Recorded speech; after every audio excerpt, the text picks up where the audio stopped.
Hey, what's up, everybody? Welcome to episode number 86 here on season 1. Woo! Today we are talking about 1.5 year Acorns Account review update, whatever you want to call it. 1.5 is actually 1.5. So actually my account is 1 year and 5 months old. It'll be 1 year and 6 months old, so 1.5 next month. But one of my subscribers was like, hey, you should do a review. And I was like, about your Acorns account. I was like, well, it's not really 1.6 yet, or 1.5, but whatever, we'll just do it. I feel like it's not going to change much in the next month anyways. It's Acorns, and so it's like long term. Anyways, let's go ahead and dive into it. By the way, this is like an energy stick. I think like next episode I'll review the energy stick or whatever, pull it out and stuff like that. I got these sent in the mail like literally like 3 months ago, and I've been saving this one to do like a formal review, but I think I'm just going to bust it out on the show. So anyways, let's go ahead and dive into it. So far, this entire lifetime of the account, I've had a 7.73% return on the lifetime of my account, which means that I've had roughly 8% return. So that's not too bad. It's better than 7. I would like to see it up around 10. However, I think there hasn't been a whole lot of volatility in the market in the last year and a half. So I think as we see some bigger dips and that kind of stuff, and some bigger corrections and all that kind of stuff, I think in 10 years from now I'll have a pretty large return on that account. So my account started off with $20. Right now, currently I have $1,451 invested of my own cash. I also made $112.58, and of that, I made like $25 in just dividends. So almost a quarter of that has been just dividends that I've been paid out over the last year and a half. The current account that I have right now is a moderately aggressive account. I plan on changing that to a moderate account in October, so late October. I'll change that to a moderate account. That way I'll be more invested in the bonds, and hopefully that'll help hedge against the market correction. And so then when I feel like it's towards the bottom, I can readjust back to a moderately aggressive account and shift some money back into those stocks. But for right now, I want to try to preserve as much as I can. I just don't want to go super conservative and not make huge returns yet. Plus, my account's really young, and I'm still pretty young too as well. As far as the Acorns platform altogether, I haven't had many issues with it. Been able to log in almost every single day consecutively. Not really had many issues logging in. Not had many issues depositing, that kind of stuff. One of the main issues that I had with the Acorns platform was roundups. And I think it was kind of with my bank and Acorns. They went through this phase where roundups weren't coming out of my card that I was spending. And so I think it was security that my bank had put in place that Acorns had to get approval for or something like that. So it took them a month to get that all figured out. But anyways, I called the Acorns company. Great customer service. That's probably the best thing that I like about Acorns and Stash and Robinhood, is that they have very good customer service. With Robinhood, sometimes it takes a little bit longer to get a hold of them, but Acorns and Stash, pretty much you can get a hold of them any time of the day, and it's very easy.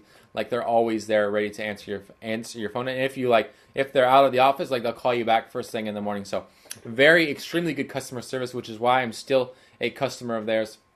They were able to get it all fixed up within a week, and they shipped my problem over to the engineers of the app. The app fixed it, all that kind of stuff. Next thing you know, I haven't had an issue since then. The best thing about the app, the thing that I like the most about the Acorns app, is that it's almost like a set it and forget it investing platform. So like Stash or Robinhood, you're going to be doing a lot more actively managing that account, where Acorns platform, you're just going to set up your monthly, weekly, daily deposits. You're going to set up your roundups, and you're kind of just going to set it and forget it and let it just kind of grow. And that's what I've been doing. Yeah, I go on there all the time. Mine is more managed in the sense that I make my own auto deposits, so I don't have it set up where there's an auto deposit. I make my own bi-weekly $20 a month deposits. And then I also make a quarter or about a half a year, I deposit another $25 or so dollars into there, as well as the roundups that also come along with just me spending money in general. So overall, I probably deposit into that account around $60 to $70 a month,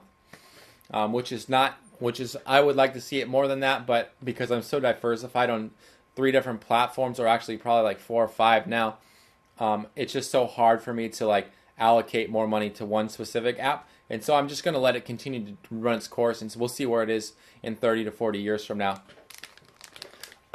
So I say all that to say that if you're like on the fence on whether you should use Acorns, Stash, Robinhood, put it this way, I would start off with using Acorns, because it's just so simple. If you literally have like no investing like knowledge at all, Acorns is really, really easy to use. Like, and they literally walk you through everything on how to set it up. They tell you how to set up your auto deposit, all that kind of stuff. And that's like with a strategy that they use that will put you in place, pretty much like you should get a pretty decent return off of that. The only thing that you need to like look into, and Acorns does help you out with risk assessment, that kind of stuff. But I would suggest, even if they say like, oh, go aggressive, I would suggest taking one step down from that, because when money starts getting weird and there's downs and then ups and down and your account's negative, you're gonna have a tendency to want to pull your money, and that's when you should start trying to like add more if you can.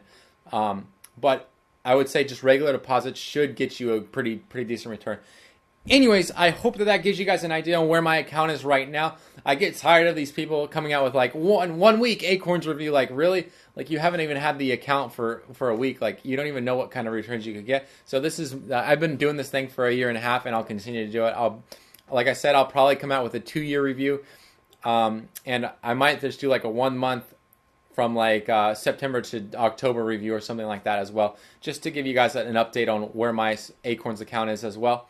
But anyways, let's go ahead and dive into the question of the day, and that is, what is your favorite thing to do in the summer? And my favorite thing to do is I love riding bikes. I have a pretty nice road bike right now. It's out of commission, but that's like my favorite thing to do. We have a trailer for my son. He tags along behind me. And then me and my wife also go out and ride. I enjoy climbing the hills. I love riding with our group that we ride with. So that's what I enjoy doing with this over the summer. I don't enjoy the beach all that much, but I will go there and hang out. But I think I've been there like 3 times this year. So anyways, if you guys have any questions regarding Stash, Acorns, or Robinhood, feel free to post them down below. I also do cover general investing advice, business, Etsy, and coaching. And then I do get a few questions about cryptocurrency, which I have like no knowledge on, but I will try to address them the best I can. And until next time, don't forget to subscribe up here and check out how do I keep an 8% return on my Acorns account. And then check out this other cool video right here. And until next time, thank you for watching. I really appreciate it.